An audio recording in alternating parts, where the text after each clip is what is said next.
I would like to preface this review by making a note that this review will be shorter in comparison to my album review of The Wall. That is because I made my points in that review that could also apply to the film version of Pink Floyd's The Wall. I just thought I'd let you know. I'm definitely going to be talking about the areas that apply to the film and not to the album of the same name.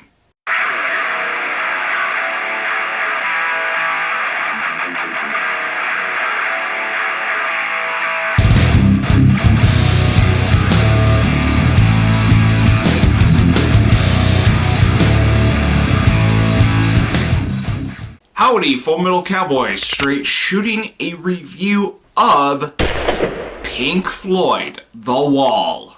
This is clearly a film adaptation of Pink Floyd's 11th studio album, The Wall. And hey, what do you know? Pink Floyd The Wall is labeled as a musical film. And guess what? I actually like this a lot more than La La Land, the film adaptation of the Phantom of the Opera, the film adaptation of Les Miserables, and fuck you, Greatest Showman. The film adaptation of The Wall was directed by Alan Parker, who is also known for the musical film Evita, which I remember hearing about as a kid but never even saw it. Come to think of it, not many people are talking about it these days. Oh well. There were plans for the film version of The Wall set out. They were going to use the tour footage as part of the production. However, there were issues with lighting and other things. So therefore, they had to resort to alternative methods in getting this film out. And Roger Waters himself was originally going to play the role of Pink. However, when production issues rose up, he decided that there was no point in playing the role of Pink anymore. And when it came to the casting of Pink, Bob Geldof was chosen. The problem was he did not want any part in The Wall, and he ended up playing the role anyway after a lot of convincing. And to make matters worse with the production, director Alan Parker, Roger Waters, and animator Gerald Scarfe were constantly clashing throughout the film's production. Alan Parker once stated that production of Pink Floyd The Wall was miserable. I don't blame him. Now, as for the technical stuff in the film adaptation of Pink Floyd's The Wall, the live-action sequences definitely make this film feel like a feature-length music video, and rightfully so, because this is a film adaptation of an album, and a damn good one at that.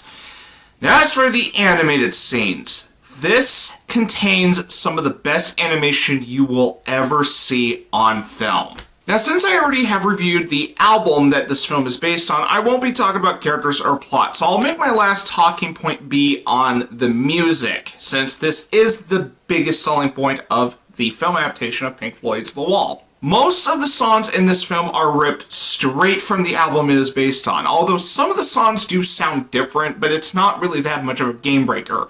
Now, there are a couple of songs that were cut out in the film, as well as 2 songs that were added. The 2 songs that were cut out were Hey You and The Show Must Go On, whereas the songs that were added were When the Tigers Broke Free and What Shall We Do Now. When the Tigers Broke Free would later be featured in Pink Floyd's 12th studio album, The Final Cut. As for the latter, What Shall We Do Now was originally intended for The Wall but was ultimately cut out. I do like the additions to the film adaptation of The Wall, although I do wish Hey You and The Show Must Go On were retained in the film adaptation, because I think they're just as important as all the other songs in The Wall. And just like the album it is based on, Pink Floyd The Wall, the film, is just as metaphorical. All that I said about the album also applies in the film as well, although with some differences due to different mediums. But the film is just as excellent as the album it is based on. I'm going to be shooting a 9.5 out of 10 for Pink Floyd The Wall, the film. This film was so close to getting a 10, but they cut out 2 songs that I actually think work within the context of the plot, but they cut them out due to some pacing issues they thought it had. Oh well. It still remains one of the best damn musical films I've ever seen. And that is my review of Pink Floyd The Wall, the film. And now I can proceed into Pink Floyd's 12th studio album. And I realized I only have 4 Pink Floyd records for me to review in this series of Pink Floyd reviews. You know what? While it is unfortunate that I am near the end of this series of reviews, I could always do a ranking of Pink Floyd's albums once I am done reviewing their final album, The Endless River. And after I'm done reviewing them, I can just always go back to the albums and songs I love from Pink Floyd. I've enjoyed their music ever since I was 10 years old. So there.